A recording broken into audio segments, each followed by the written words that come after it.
लेकिन स्वार्थ के कारण सुनीति चली गई घर से, उसका निर्वासन हो गया। कभी कभी कुछ अच्छी चीजें हमने जंगल में भेज दी हैं, या उनसे मुंह मोड़े बैठे हैं, या कि मौन हो गए, या उनसे नाता तोड़ लिया है, या कि वो आसपास में है तो दिखती नहीं। अगर आपके पास आपकी उदारता चली गई है, विनम्रता, सरलता आपसे दूर चली गई है, तो ये बड़ी हानि है जीवन की। आपकी विनम्रता, आपकी सरलता आपसे दूर न जाए, आपसे आपकी सत्यनिष्ठा दूर न चली जाए, आप में से आपका औदार्य खो न जाए।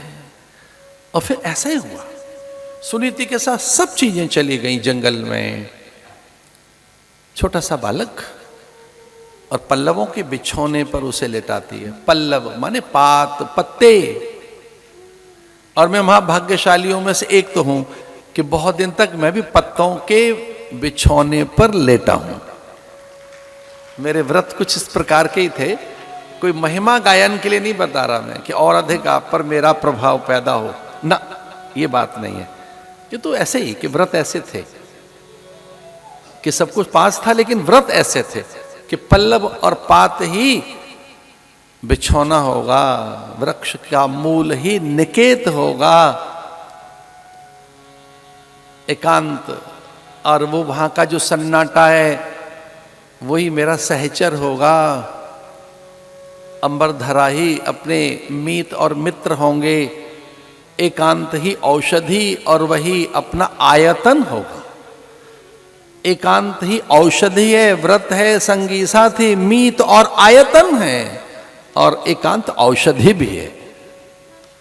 विशेषकर साधक के लिए, साधु महात्माओं के लिए एकांत बड़ी औषधि है, उनका मित्र है।